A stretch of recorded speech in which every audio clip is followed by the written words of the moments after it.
Selamat sore, kawan-kawan saya.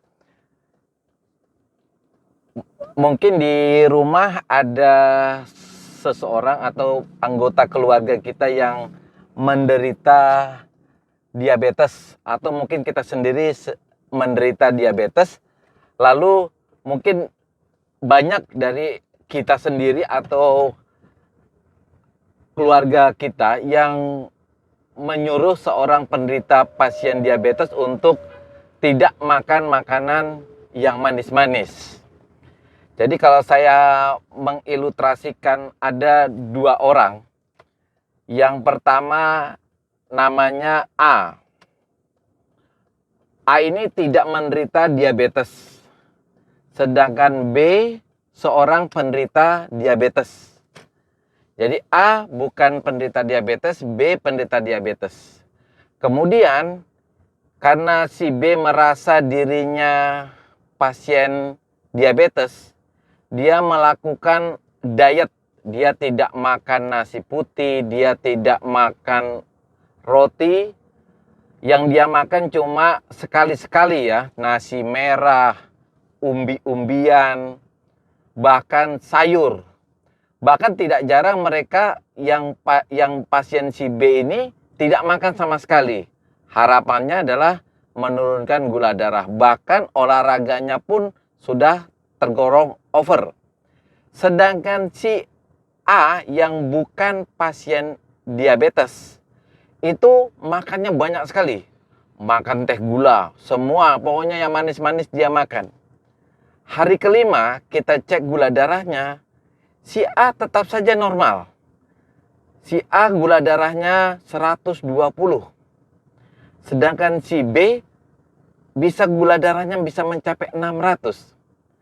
Kira-kira kalau kita menjadi orang yang melihat kasus ini tentu akan membingungkan. Kenapa si B yang sudah menghindari semua makanan yang manis, tapi gula darahnya tetap berada di atas 600. Sedangkan si A yang boleh dikatakan makanan yang manis-manis, itu gula darahnya tetap stabil. Jadi kadang kita berpikir, apa gunanya dong makan-makan yang menghindari yang manis-manis kalau realitanya gula darahnya tetap berada di nilai yang sangat tinggi. Sebelum kita mengulas ya, ini kan kasus yang cukup banyak yang terjadi, yang menjadi pertanyaan. Saya sudah berdiet, saya sudah berolahraga, tapi gula darah saya nggak mau turun ini dok. Nah, sebenarnya penyakit diabetes mellitus itu bukan saja semata-mata karena kita makan yang manis, lalu gula darah kita naik. Tidak demikian. Jadi yang terjadi di dalam tubuh kita, dalam keadaan normal misalnya gini, kita makan apa saja, mau makanan dalam bentuk nasi putih, beras merah, maupun makan sayur, itu semua makanan itu akan menjadi gula darah di dalam tubuh kita. Cuma mungkin porsinya berbeda tergantung berapa nilai kalori daripada bahan makanan tersebut. Kalau dihitung per gram ya, misalnya per gram, tentu nasi putih itu jauh lebih banyak untuk menjadi gula darah dibandingkan dengan nasi yang berasal dari beras merah. Tentu lebih banyak lagi daripada yang kalau kita makan makanan yang berasal dari sayur mayur. Artinya kemungkinan dia untuk menjadi gula darah menjadi lebih kecil. Nah, gula darah yang ada di pembuluh darah kita, yang kita biasanya ngecek itu rutinitas itu kan harusnya dikirim ke seluruh organ tubuh kita.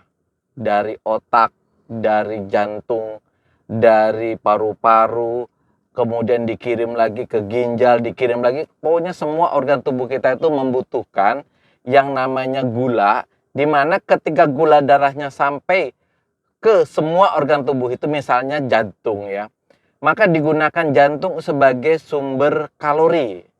Bayangkan jantung itu bekerja 24 jam ya, 24 jam dia bekerja. Mungkin kita bisa makan sekali sehari, mungkin kita bisa makan juga 2 kali atau 3 kali, tetapi jantung kita itu bekerja 24 jam dan setiap saat dia membutuhkan kalori sebagai sumber aktivitasnya, supaya jantung itu tetap survival, tetap bagus, tetap bisa melakukan kerjanya karena mendapatkan pasokan energi yang berasal dari gula darah. Sayangnya dalam tubuh kita ini, ketika kita menderita diabetes, maka proses ini tidak terjadi karena apa? Untuk mengangkut gula darah dari pembuluh darah masuk ke sel-sel tubuh kita, termasuk otak, jantung, paru-paru, ginjal, itu membutuhkan kurir atau pengantar yang kita sebut dengan insulin. Pada pasien diabetes, telah terjadi kerusakan pada pankreasnya. Padahal pankreas ini adalah organ tubuh kita yang memproduksi insulin. Insulin inilah yang mulai lambat laun berkurang pada penderita diabetes sehingga daya angkut glukosa atau gula darah dari pembuluh darah ke tubuhnya organ tubuhnya makin berkurang. Akibatnya apa? Banyak sekali gula darah yang tidak terangkut. Makanya terjadinya peningkatan daripada gula darah atau gula darahnya tidak berkurang. Kan menjadi pertanyaan yang kedua, dia kan tidak makan gula. Dari mana gula darah yang 600 itu? Ketika seseorang tidak makan makanan yang manis atau anggap sajalah makanannya tidak mengandung kalori yang cukup. Ketika dia itu, maka di tubuh pasien ini kan masih ada yang namanya cadangan cadangan energi yang dalam bentuk lemak, dalam bentuk glikogen. Nah, ketika tubuh tidak makan, maka tubuh akan menghancurkan cadangan glukosa ini dalam bentuk glikogen atau dalam bentuk lemak, dihancurkan untuk menjadi gula darah. Karena dihancurkan terus, tapi kan tetap saja gula darah yang ada di pembuluh darah itu tidak bisa diantarkan ke organ-organ yang membutuhkan. Sehingga gula darah tetap naik karena penghancuran glikogen ini, maka yang terjadi adalah berat badan pasien makin lama makin kurus. Nah, itulah jawaban kenapa seseorang yang menderita diabetes walaupun dia tidak makan, berat badannya itu makin lama makin kecil, gula darahnya juga tidak mau turun-turun walaupun pasiennya melakukan diet dan olahraga.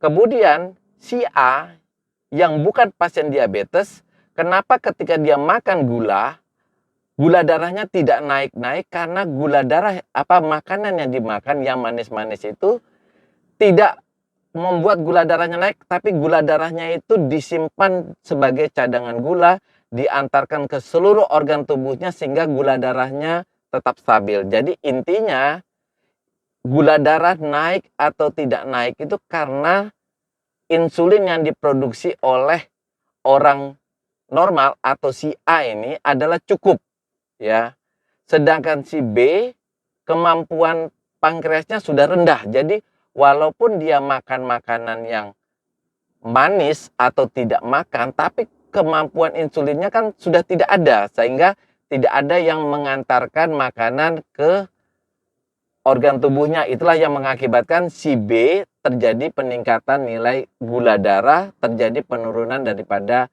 berat badan. Jadi teman-teman yang mau mengendalikan gula darah itu tidak cukup hanya dengan mengatur diet atau menghindari yang manis, tapi harusnya sudah beralih ke obat-obatan yang mampu memacu kerja pankreas untuk menghasilkan insulin lebih banyak ataupun dengan menambah insulin dari luar ke dalam tubuh kita. Demikian rekan-rekan topik kita topik yang cukup sederhana yang banyak menjadi pertanyaan, kenapa seseorang yang makan gula padahal cukup manis tapi gula darahnya tetap stabil, tapi ada orang yang diabetes sudah menghindar apapun tapi gula darahnya tetap naik. Jangan lupa untuk subscribe channel ini, kasih like dan berikan komentar. Terima kasih sebelumnya.